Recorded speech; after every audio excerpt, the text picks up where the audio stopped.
వారు ఎక్స్ప్లెయిన్ చేశారు. అదే మరి మాధవ్ గారు డిప్యూటీ సీఎం గారు మాట్లాడబడి చాలా స్పష్టంగా డీటెయిల్స్ అని చెప్పారు. ఇది ప్రజల మనోభావాలకు సంబంధించిన విషయం. ఈరోజు ఒకసారి ఆలోచిస్తే నాకు వెంకటేశ్వర స్వామితో ఒక విధంగా మా ఇంటి కులదైవం. అంతేకాకుండా నేను చిన్నప్పటి నుంచి మా ఊరు నుంచి లేకపోతే మా ఇంటి దగ్గర నుంచి వెంకటేశ్వర స్వామి నామాలు మంగాపురం ద్వారా కనపడుస్తూ ఉంటాయి. అది చూసినప్పుడంతా ఆ భక్తిభావం కానీ ఆయన యొక్క ప్రభావం రీఇన్ఫోర్స్ అవుతూ వచ్చేది. మేము చిన్నప్పుడు బ్రహ్మోత్సవాల సందర్భంలో శనివారం వస్తే ఒక్క పొద్దులుండి మొక్కులు చెల్లించుకున్న తర్వాతనే భోంచేసి సాంప్రదాయ ప్రకారం పెరిగాం. ప్రతి సంవత్సరం పరీక్షలు రాసిన తర్వాత దేవుని దగ్గరికి నడిచిపోయి అక్కడి నుంచి మళ్ళీ నడిచి తిరుపతికి వచ్చేవాళ్ళం. ఈ దారిలో పోయి ఆ దారిలో వచ్చేవాళ్ళం. అలాంటిది ఇటీవల కాలంలో కొన్ని అపచారాలు జరిగే పరిస్థితి వచ్చింది. నేను ముఖ్యమంత్రిగా ఎప్పుడు ఏది కూడా వైలేట్ చేయకుండా ఒక పద్ధతి ప్రకారం వెళ్తూ వచ్చాను. 2003లో నా మీద హత్యా ప్రయత్నం జరిగింది. అది సాక్షాత్తు అలిపిరిలో. ఆ రోజు నేను ఒక పవిత్రమైన కార్యక్రమానికి శ్రీకారం చుట్టాను. అది ప్రాణదానం, కార్పస్ అభివృద్ధి చేయడానికి. సిమ్స్లో ప్రారంభించి ఆ రోజే ఆనాటి చైర్మన్ టీటీడీ ఆదికేశులు గారు 1 కోటి రూపాయలు ఫస్ట్ విరాళం ఇస్తే దాన్ని అక్నాలెడ్జ్ చేసి అనౌన్స్ చేసి కొండపై పోయేటప్పుడు దగ్గర 23-24 క్లేమోర్ మైన్స్ నా మీద ప్రయోగించడం, కొన్ని క్లేమోర్ మైన్స్ వచ్చి నా కారు కొట్టడం. ఆ రోజు కూడా ఒక పవిత్రమైన రోజు అది. ఎందుకంటే బ్రహ్మోత్సవ సందర్భంగా ప్రభుత్వ లాంఛనాలు దేవునికి ఇచ్చే సందర్భం. అక్కడి నుంచి మామూలుగా అయితే బతికే సమస్య లేదు. అది నాకు పునర్జన్మ.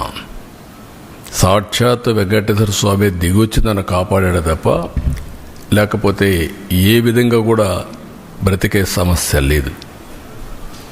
అలాంటివి చూసినప్పుడు దేవుడిని నమ్మకుండా ఉండలేము. ఒకప్పుడు ఇదే అసెంబ్లీలో 2 కొండలు 7 కొండలు కాదంటే మేము అనునిత్యం 7 కొండలవాడ వెంకటరమణ గోవిందా గోవిందా అంటూ నడుచుకుంటూ వెళ్ళేవాళ్ళం. ఆ విషయం జ్ఞాపకం చేశాను. ఇది భక్తుల మనోభావాలు. భక్తుల మనోభావాలతో ఆడుకోవద్దండి అని చాలా స్పష్టంగా చెప్పాం.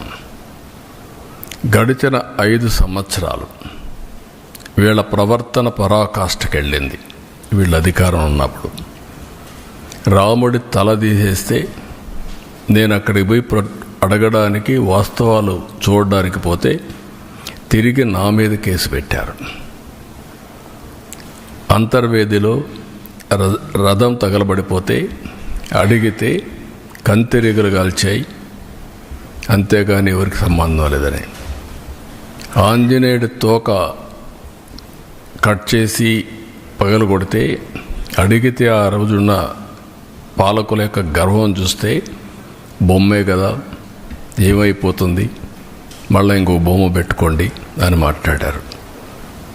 అదే మరి ఇవన్నీ జరుగుతూ ఉంటే చర్యలు తీసుకోకుండా తిరిగి మా పార్టీలపైనే బ్లేమ్ చేయడం మొదలుపెట్టారు. మేమే చేసి మేమే ఎన్ని బయట పెడుతున్న పరిస్థితికి వచ్చారు.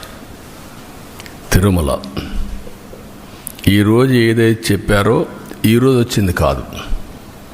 2022లో వీళ్ళు పంపించిన రిపోర్ట్ ప్రకారం TFTRI చాలా స్పష్టంగా కల్తీ జరుగుతుందని చెప్పారు.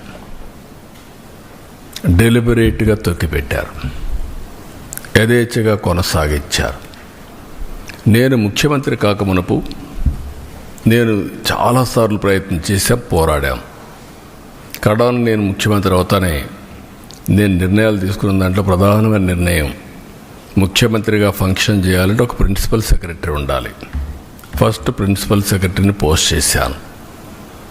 రెండోది, మానవ సేవ చేయక మునుపు మాధవ సేవ కోసరం, దేవుని సేవ కోసరం నేను ఎన్నికల్లో ఏదైతే చెప్పానో ప్రక్షాళన చేస్తానని దానికోసం టీటీడీ ఈఓని శ్యామలరావుని సెలెక్ట్ చేసి సంతకం పెట్టాను. ఈ రెండు చేసిన తర్వాతనే రెగ్యులర్ కార్యక్రమాలకు నేను వెళ్ళాను. అదే సమయంలో వెళ్ళిన తర్వాత అక్కడ జరిగే పరిస్థితులు చూసి ఇక్కడ పొరపాట్లు ఉన్నాయి కాబట్టి మనం టెస్ట్ చేయాలనే ఉద్దేశంతో అక్కడ శాంపుల్ తీసి ఎన్డీడీబీ పంపించారు. ఎన్డీడీబీలో చాలా స్పష్టంగా చెప్పారు. ఆ విషయమే నేను చెప్పాను. ఈరోజు సిట్ వచ్చింది. అసలు సిట్లో మీరు చూస్తే మొత్తం కెమికల్స్తో, పామాయిల్తో నెయ్యి తయారు చేసే పరిస్థితికి వచ్చారు. ఇప్పుడే కేశవ్ గారు చెప్పినట్టు దాంట్లో మళ్ళీ ఆ కెమికల్స్ కూడా కొన్ని ఆయిల్తో తయారు చేస్తారు, కొంతమంది యానిమల్ ఫ్యాట్తో కూడా తయారు చేస్తారనే పరిస్థితికి వచ్చారు. అంటే దేవుడు అంటే లెక్కలెత్తనం, డెలిబరేట్గా అపవిత్రం చేయడానికి మీకు విశ్వాసం లేకపోవచ్చు. విశ్వాసం లేకపోతే ఆ జోలుకు రావద్దండి. విశ్వాసం ఉండే భక్తుల మనోభావాలు దెబ్బతీయడానికి, లేకపోతే దేవుని యొక్క పవిత్రత దెబ్బతీయడం, ఇది చాలా దుర్మార్గం. ఇది మామూలు కాదు, ఇది మహాపాపం. నేను చాలా స్పష్టంగా చెప్తున్నా. ఇంతవరకు చరిత్రలో వెంకటేశ్వర స్వామి జోలికి ఎవ్వరూ రాలేదు. మీరు ఇంకా చరిత్ర డీప్గా వెళ్తే బ్రిటిష్ వాళ్ళు కూడా వెంకటేశ్వర స్వామి జోలికి రాకుండా మిగిలిన దేవాలయాలు ఇచ్చేసినా ఇక్కడికి వచ్చినప్పుడు మాత్రం వాళ్ళు ఇంకా ఇంప్రూవ్ చేశారు. రికార్డ్స్ కానీ, పద్ధతులు కానీ, సాంప్రదాయాలను కానీ ఇంప్రూవ్ చేశారు. That is the power of God. అలాంటి దేవుడి దగ్గర మీరు చేసిన అపచారం చూస్తే దుర్మార్గమైన అపచారం. ఈరోజు మళ్ళీ నిన్న మొన్న మీరు మాట్లాడుతూ ఉంటే చూస్తే ఎంత దుర్మార్గంగా మాట్లాడుతున్నారంటే, నేను అపాలజీ చెప్పాలి, మేము చెప్పాలి. రెండోది, బూతులు తిడితే కూడా భరించాలి. అంటే మీకు రాజ్యాంగం పైన గౌరవం లేదు. ముఖ్యమంత్రి కానీ, డిప్యూటీ సీఎం కానీ, ప్రభుత్వ అధినేతలు అంటే లెక్కలేనితనం. ఎక్కడికక్కడ మీ ఇష్టానుసారంగా రౌడీజం చేయాలి. రౌడీజం చేసి మీరు అనుకునిందే వాస్తవాన్ని ప్రజలు మెప్పించాలి అంటే అంత నిస్సహాయం మేమందరం. అందుకే నేను అందరికీ పిలిపిస్తున్నా. ఇది చూసిన తర్వాత ఎక్కడ కూడా సిబిఐ రిపోర్ట్లో ఇది కల్తీ లేదని ఎక్కడా చెప్పలేదు. నిన్న అతని స్పీచ్ చూస్తే ఏమనాలో నాకు తెలియదు. కరుడు కట్టిన నేరస్తులు ఏ విధంగా అసత్యాన్ని నమ్మించడానికి ప్రయత్నం చేస్తారో అదే చేస్తున్నారు. నేను ఆంధ్రప్రదేశ్లో ఉండే భక్తులందరినీ ఒక సామాన్య భక్తుడుగా అపీల్ చేస్తున్నాను.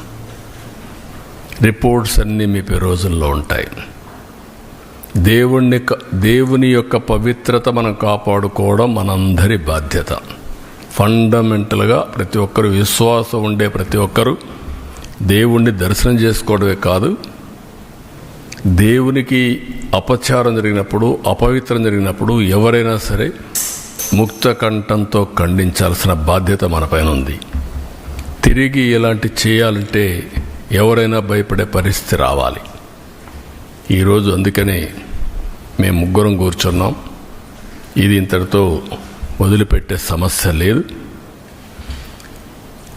ఏదైతే అపవిత్రత జరిగిందో భగవంతుడే మాకు ఈ సంకల్పాన్ని ఇచ్చాడు. భగవంతుడు కూడా ఒక్కొక్కసారి ఆయనకు నచ్చిన విధానం ద్వారా, వ్యక్తుల ద్వారా ప్రజల్ని సమాయత్తం చేస్తారు.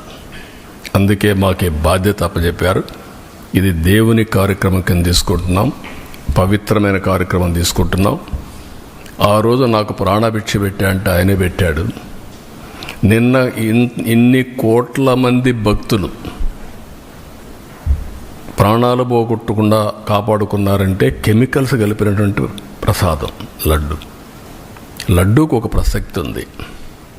వెంకటేశ్వర స్వామి ప్రసాదం ఎన్నో దేవాలయాల్లో ఎంతోమంది కూడా ప్రయత్నం చేశారు దీన్ని రిప్లికేట్ చేయాలని, ఎవ్వరూ చేయలేకపోయారు. అది వెంకటేశ్వర స్వామికి ఉండే ప్రత్యేకత. అది ఒక్క తిరుమలలో తయారు చేసిన లడ్డు ప్రసాదాలు అక్కడికే పరిమితం తప్ప ఎవ్వరు కూడా రిప్లికేట్ చేయలేరు. ఒకవేళ రెసిపీ తీసుకపోవచ్చు, కానీ అందులో వచ్చే ఇది మాత్రం ఆ టేస్ట్ కానీ ఆ పవిత్రత కానీ ఎక్కడ రావు. ఈ విషయం గుర్తుపెట్టుకోవాల్సిన అవసరం ఉంది. కానీ ఈ 5 ఏళ్లలో మీరు చూస్తే లడ్డు తినాలంటే భక్తులు భయపడ్డారు. తిరుమలకు రావాలంటే భక్తులు సందేహించే పరిస్థితికి వచ్చారు. లేదు, అక్కడికి పోతే ఈ అపవిత్రత మేము భరించలేము, ఇవన్నీ చూస్తే మానసికంగా మేము ఏమాత్రం కూడా ఉపేక్షించలేము అనే పరిస్థితికి వచ్చారంటే ఎంత అపవిత్రత జరిగిందో మీరు ఒక్కసారి గుర్తుపెట్టుకోవాల్సిన అవసరం ఉంది. ఇన్ని కార్యక్రమాలు చేసి మళ్ళీ ఈరోజు ఎదురు దాడి చేసే పరిస్థితికి వస్తున్నారు. అంటే దీన్ని కూడా డైవర్ట్ చేయడానికి ఎప్పుడు కూడా నేరస్తులు చేసే పరిస్థితి ఏంటంటే ఒక ఇష్యూ వస్తుంది, దాన్ని డైవర్ట్ చేయాలి, దాన్ని డైవర్ట్ చేయడం, లేకపోతే ఏదో ఒక విధంగా దాన్ని స్తంభింపజేయడం. ఇది ఒక పద్ధతి ప్రకారం పెట్టుకొని చేస్తున్నారు. ఇది మంచి పద్ధతి కాదు. మళ్ళీ మళ్ళీ అప్పీల్ చేస్తున్నా రాష్ట్రంలో ఉండే ప్రజలందరినీ, మేము ఒక సాధారణ భక్తులుగా ప్రతి ఒక్కరికి తెలియజేసే బాధ్యత మాది. బాధ్యతలో ఉండే ప్రభుత్వంగా ఇలాంటి తిరిగి జరగకుండా పవిత్రతను కాపాడడానికి ఏ చర్యలు తీసుకోవాలని అన్ని చర్యలు తీసుకున్నాం, ఇంకా తీసుకుంటాం. అదే మరి దోషులను కూడా అన్ని విధాలా శిక్షించడానికి అన్ని చర్యలు తీసుకొని ముందుకు పోతాం. ఇది బ్రీఫ్గా.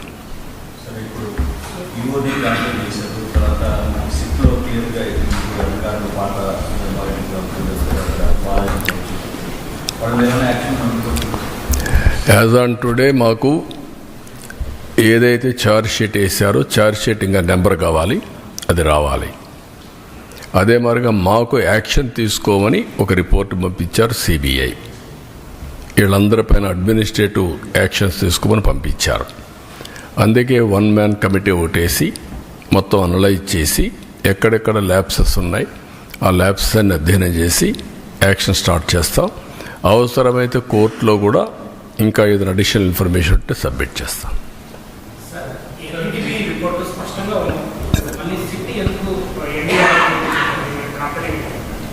ఏది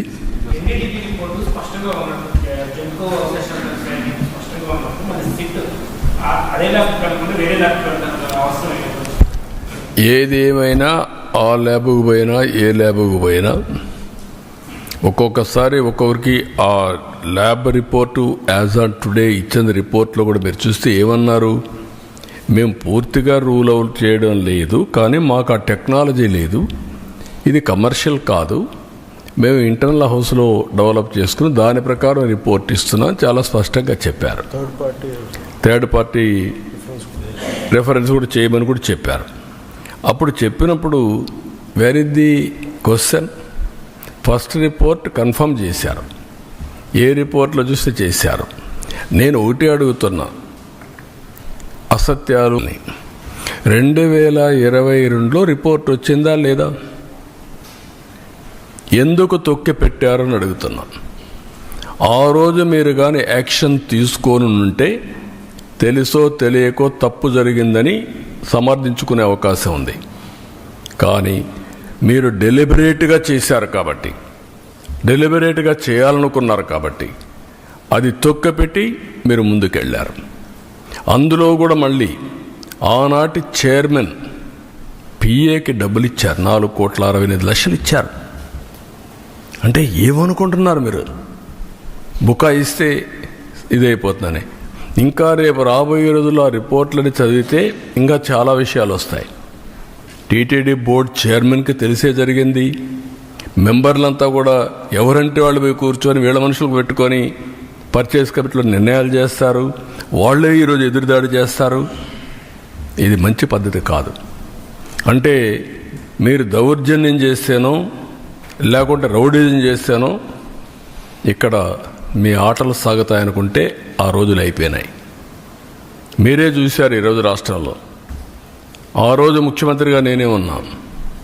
వివేకానంద రెడ్డి మర్డర్ చేసిన నెక్స్ట్ డే కత్తి నా చేతిలో పెట్టారు. ఇప్పుడు అదే చేయాలనుకుంటున్నారు. మంచి పద్ధతి కాదు. అది కూడా మీరు పెట్టుకుని దేవునితో పెట్టుకున్నారు. నాతోనే కాదు, దేవునితో పెట్టుకోవడం మంచిది కాదు. ఇది ప్రతి ఒక్కరు కూడా మక్కాకు పోవాలని ముస్లిమ్స్ అనుకుంటారు, దారుసలాముకు పోవాలని, జెరూసలాముకు పోవాలని క్రిస్టియన్స్ అనుకుంటారు. అదే సమయంలో తిరుపతికి వచ్చి దర్శనం చేసుకోవాలని హిందువులు కోరుకుంటారు. ఒక్కసారి కాదు, ఎన్నిసార్లు వీలైతే అన్నిసార్లు వస్తే అంత మోక్షం వస్తుందని, అదే మరి వాళ్ళ జీవితానికి విముక్తి వస్తుందని కోరుకుంటారు. అలాంటి పవిత్రమైన వెంకటేశ్వర స్వామితో పెట్టుకోవడం మంచిది కాదు. నేను ఎప్పుడూ నమ్ముతాను, కలియుగ దేవుడు వెంకటేశ్వర స్వామి, ప్రజల్ని కాపాడేది వెంకటేశ్వర స్వామి. మనకి ఏ సమస్యలున్నా మనం ఆయన మొక్కుకొని ఆయన మీద భారం వేసి పనిచేస్తాం. అది మన యొక్క సంస్కృతి సాంప్రదాయాల్లో ఒక భాగం. మనందరికి కూడా ఆ పవిత్రమైన దేవుడి మీద నమ్మకం. ఇప్పుడు జరిగింది నమ్మకం విశ్వాసం పైన దాడి, వెంకటేశ్వర స్వామి పైన దాడి. అది మంచిది కాదు.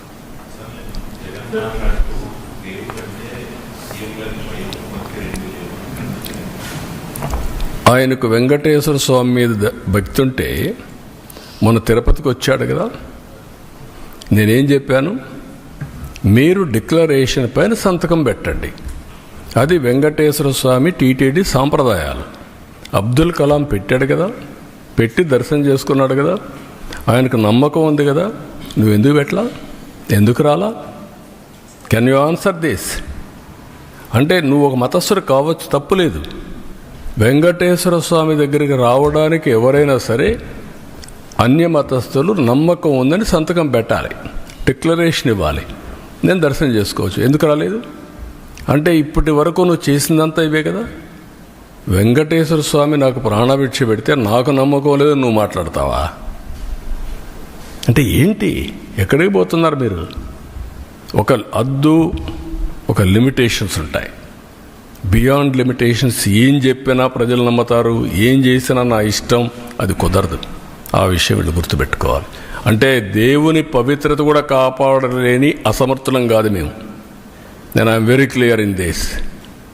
నీ ఇష్ట ప్రకారం మీరు దాడి చేస్తే ఇక్కడ కూర్చొని ఓకే పర్వాలేదు, లేదంటే భయపడి పారిపోయేదానికి సిద్ధంగా లేను.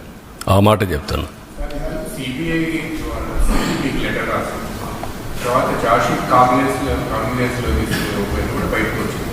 అందులో ఎక్కడా కూడా సూత్రధారులు ఎవరు అనేది ఒక చిన్న పనులతోనే ఇదంతా సాధ్యమవుతా.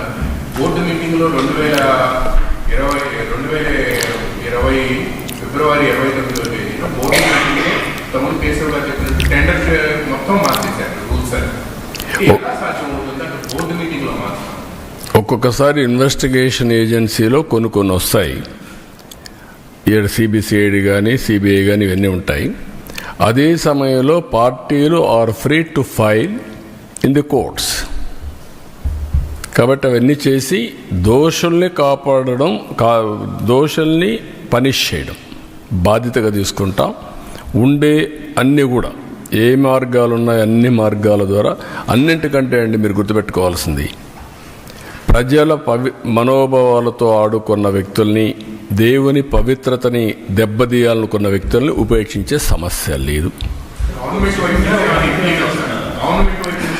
ఏమేమి పాసిబిలిటీస్ ఉన్నాయో అన్ని విధాలా చేసి నేను ఒక మాట చెప్పాను.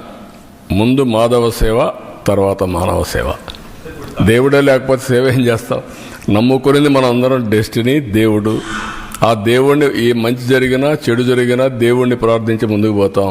అలాంటి దేవుడికే ఇది లేకపోయినప్పుడు కానీ మనం ఏం చేసినా కూడా ఫలితాలు రావని నా నమ్మకం.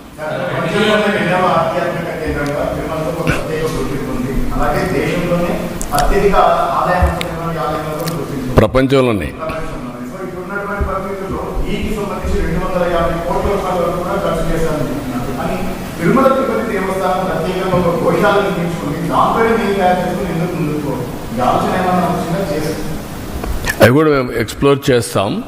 అంటే ఒకటి, దేవునికి చేసే సాంప్రదాయాలు ఒక యాంగిల్, ప్రసాదాలు తయారు చేయడానికి మనకు చాలా కావాలి. అది అందుకనే ఇంత మునుపు కూడా ఏం చేశారంటే పవిత్రంగా ఆవుల నెయ్యి ఎక్కడైతే తయారవుతుందో ఆ డైరీస్ నుంచే తీసుకున్నారు.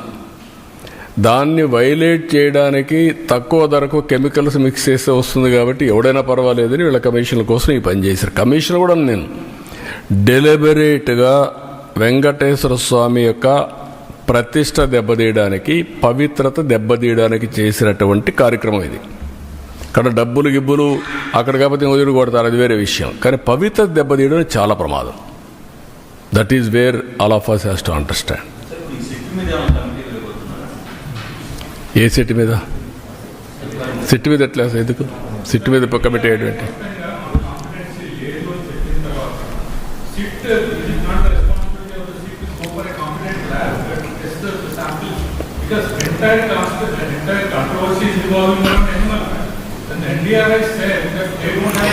నేనేమంటానంటే ఎనిమల్ ఫ్యాట్ ఎస్, అది ఎక్స్ట్రీమ్.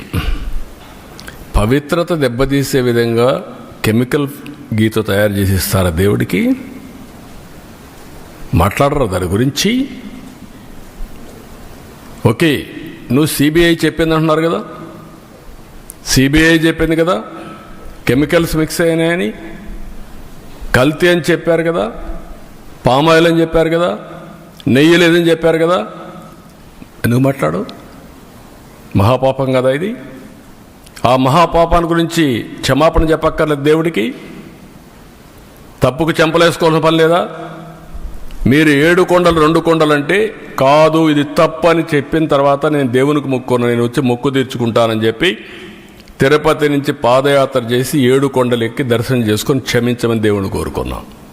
మీరు చేసిన తప్పుకు నేను క్షమాపణ కోరుకున్నాం. ఇప్పుడు ఎందుకు పోవరు? మీరు ఏమనుకుంటున్నారు? మీరు అంటే నిస్సహాయుడా వెంకటేశ్వర స్వామి? మనకు నమ్మకాలు లేవా? ఆ నమ్మకాన్ని వమ్ము చేయడానికి కానీ నమ్మకాన్ని దెబ్బతీయడానికి మీరు ఎవరండి? హూ ఆర్ యూ అని అడుగుతున్నా నేను. ఎదురుదాడి చేస్తారా మీరు? ఎవడిచ్చాడు ఈ ధైర్యం? నేను ఒక మాట చెప్పాను, మత సామరస్యాన్ని కాపాడుతాం, అదే మరి హిందూ మతం యొక్క పవిత్రతను కాపాడుతాం. టీటీడీలో కూడా అన్ని మతస్థులు ఉండడానికి వీల్లేదని చెప్పాను నేను. I'm very clear.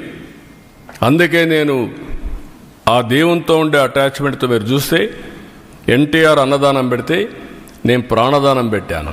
శ్రీవారి సేవకులు తీసుకొచ్చాం ఎక్కడికక్కడ దీన్ని ప్రమోట్ చేయడానికి. దేవాలయాల నిర్మాణానికి ఇంపార్టెన్స్ ఇచ్చాం. 5,000 దేవాలయాలు కడుతున్నాం. అన్ని క్యాపిటల్స్లో వెంకటేశ్వర స్వామి దేవాలయం కడతాం. ప్రపంచంలో హిందూస్ ఎక్కడుంటే అక్కడ దేవాలయం కడతాం. దేనికోసం? ఒక భక్తుడిగా నాకు ఈ అవకాశాన్ని ఇచ్చినటువంటి వెంకటేశ్వర స్వామికి సేవ చేయడానికి. ఈ విషయం గుర్తుపెట్టుకోవాలి మీరు. అంతేగాని నా ఇష్ట ప్రకారం చేస్తాను, ఏమైనా చేస్తానంటూ కుదరదు. ఇవన్నీ నేను అడుగుతున్నా, ఇక్కడవన్నీ మీరేం కాపాడతారు చెప్పండి? ఇక్కడుండే మీడియా పవిత్రత కాపాడరా మీరు? ఎందుకు పూజ రూమ్లో పూజ చేస్తున్నారు మీరు? I'm asking.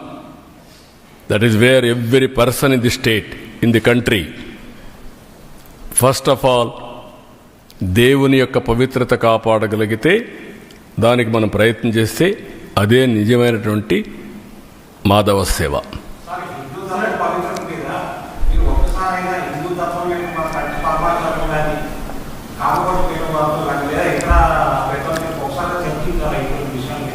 ఈ విషయం మీద అందుకే దానికి కూడా ఏం చేయాలి చేస్తాం. డెఫినెట్గా అందరూ బ్రీఫ్ చేస్తాం. నేను చాలాసార్లు మాట్లాడుతూనే ఉన్నా. మొన్న కూడా కలిశాను, తిరుపతి కూడా కలిసి వచ్చా. కంచి కామకోటిని కలుస్తున్నాం, శృంగేరిని కలుస్తున్నాం. ఈవెన్ ఇంకొక ఈయన వస్తే ఆల్ స్పిరిచువల్ లీడర్స్ని కలుస్తున్నాం, ఆల్ రిలీజియస్ లీడర్స్ కూడా కలుస్తున్నాం. నిన్న కూడా భగవత్ కూడా 1 గంట కూర్చొని 1 గంట 2 గంటలు కూర్చొని మాట్లాడాను. వారు చేసే సేవాభావాన్ని గుర్తించి ఏ విధంగా ముందుకు పోవడం కోసం దేశం యొక్క నేషన్ క్యారెక్టర్ ఇది ఇంపార్టెంట్. నేను అందుకే మీ మీటింగ్లో నేను చూస్తూ ఉంటారు. ఎక్కడి నుంచి వచ్చిందంటే హిందూ కుటుంబ విలువలు ఎక్కడి నుంచి వచ్చింది? లెగసీనే కదా. ఆ లెగసీ ఎక్కడి నుంచి వచ్చింది? హిందూ ధర్మం నుంచి కదా మనకందరికీ వచ్చేది. చిన్నప్పటి నుంచి ఏం చేయాలని మన కుటుంబంలో పెద్దలు చెప్పిన సాంప్రదాయాల ప్రకారమే కదా. మీరు వేరే మతాల్లో ఉన్నారు, వాళ్ళ గౌరవాలు వాళ్ళకు ఉన్నాయి. మనం ఎందుకు చిన్నప్పుడు అనుకుంటాం పెళ్ళి అవుతానే స్వర్గంలో జరిగింది పెళ్ళి, విడాకులు కూడా కరెక్ట్ కాదు. అది హిందూ ధర్మం కాదా? కలిసి ఉండాలి భార్య భర్త పిల్లలు. ఇది హిందూ ధర్మం కాదా? ఈ విలువలు ఎక్కడున్నాయి? ఈ సెక్యూరిటీ ఎక్కడుంది? ఫ్యామిలీ సెక్యూరిటీ ఇవన్నీ. That is where we derived. We are fortunate. నేను ఇక్కడ చెప్పడం కాదు, ఇంటర్నేషనల్ ప్లాట్ఫామ్స్ చెప్తున్నా ఇది. కాబట్టి ఇవన్నీ మనం గుర్తుపెట్టుకోవాల్సిన అవసరం ఉంది. దీన్ని మనం కాపాడుకుంటూ ముందుకు పోవాలి.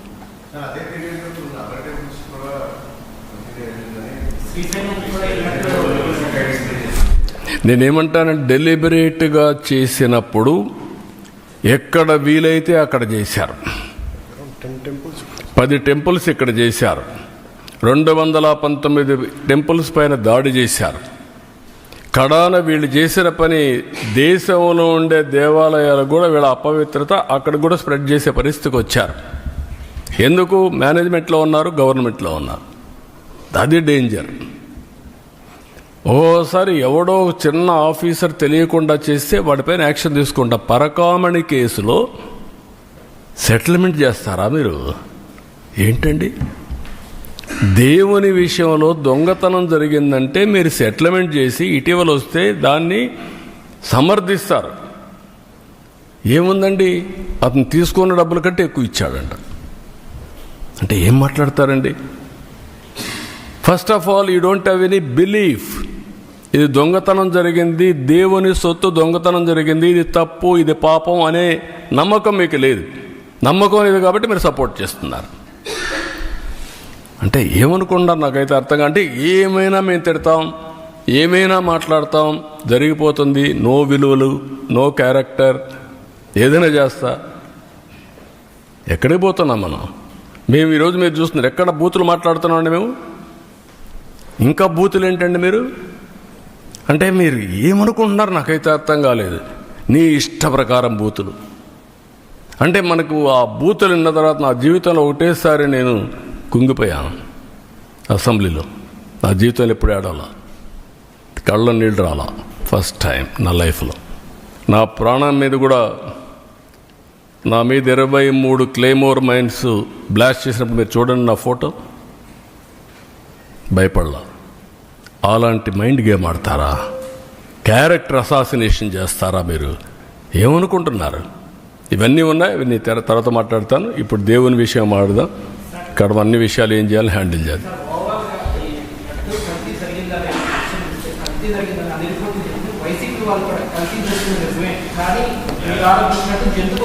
నేను అడిగేది ఏంటంటే ఎక్కడుంది అది అంటున్నా. లేదని ఎక్కడుంది చెప్పు. I'm asking straight question. ఎక్కడుంది? నీకు రహస్యం ఏమన్నా చెప్పారా? రాత్రి కల వచ్చిందా నీకు? నువ్వు నమ్ముకున్న దేవుడు చెప్పాడా? What are you talking? కాబట్టి మర్యాదగా చెప్తే వినాలి. అంతేగాని నేను నా ఇష్ట ప్రకారం ఆర్గ్యూ చేస్తాను అడ్డదుడ్డంగా అంటే కుదరదు. అవన్నీ all documents I'm placing before public. రేపు చార్జ్ షీట్ వస్తాను, అవి కూడా పెడతా. Every person in the state has to discuss about it. Condemn, not only condemn. ఇలాంటి వాళ్ళు మాత్రం క్షమించరాని నేరం, మహాపాపం వీళ్ళు చేశారు. ఆ మహాపాపం చేసిన వ్యక్తుల్ని పనిష్ చేసే బాధ్యత అందరిపైన ఉంది. అదే మాధవ సేవ, మనందరి బాధ్యత.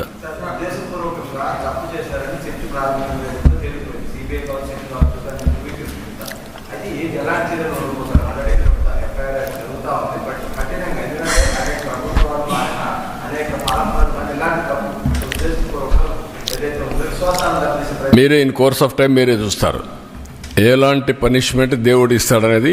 మేము నిమిత్త మాత్రంలో దేవుడే నడిపిస్తాడు. దేవుడిని దేవుడు కాపాడుకునే శక్తి ఉంది. మీరు నేను నిమిత్త మాత్రమే. మా బాధ్యత మేము చేస్తాం, మీ బాధ్యత మీరు చేయండి. అదే మాధవ సేవ. ఇంట్లో రూములో కూర్చొని పూజ చేస్తే లాభం లేదు.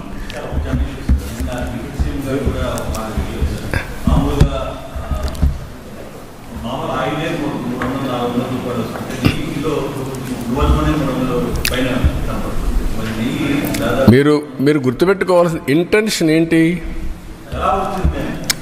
ఎలా వచ్చింది? ఎలా వచ్చిందని కాదు. ఇక్కడ మీరందరూ కృత్రిమని ఇవన్నీ మాట్లాడుతున్నారు. అది కాదు. కెమికల్ కూడా చేశారు. దేవుణ్ణి అపవిత్రతం చేయాలి. అది ఒక మిషన్.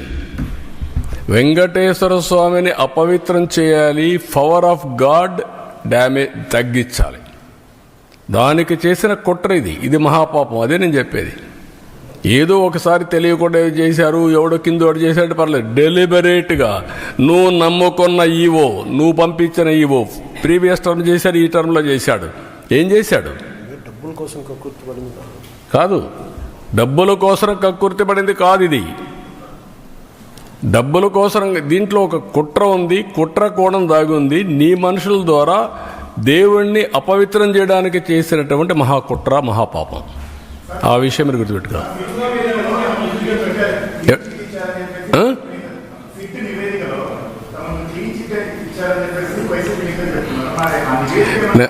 కాదు బ్రదర్, నేనేంటంటే ఇప్పుడు వాళ్ళు ఇచ్చిన రిపోర్ట్ మీకు ఇచ్చాను. రేపో ఎల్లుండో ఛార్జ్ షీట్ వస్తుంది. You read. కాదు, ఈ రిపోర్ట్ వరకు పెడుతున్నాం. మన దగ్గర ఉండేది వాళ్ళు పంపించింది పెడుతున్నాం. సిట్ రిపోర్ట్ తొందరలో వస్తుంది. వాళ్ళు నెంబర్ చేయాలి. నెంబర్ చేస్తే కోర్టులు తీసుకొని వస్తుంది. Public document.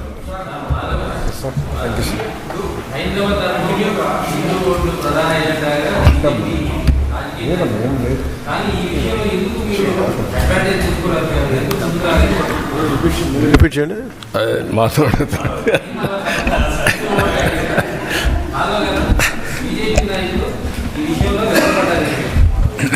వెనకబట్ట ఏం లేదు. ఎప్పటికప్పుడు ఇష్యూస్ని టేకప్ చేసి ముందుకెళ్తున్నాం. ఇప్పుడు మాధవ్ గారు పార్టీ, మేము మా మంత్రి గారు ఉన్నారు, సత్య గారు, మేమందరం కలిసే ఇవన్నీ వర్కౌట్ చేస్తున్నాం. మొన్న కూడా సత్య గారు వీళ్ళంతా కలిసి ప్రెస్ కాన్ఫరెన్స్ పెట్టారు. ఆల్ ఇష్యూస్లో పోతున్నాం. ఇప్పుడిప్పుడు ఈ రిపోర్ట్ వచ్చింది, మొన్నే వచ్చింది కాబట్టి మేము పార్టీలు కూర్చొని మాట్లాడుకున్నాం.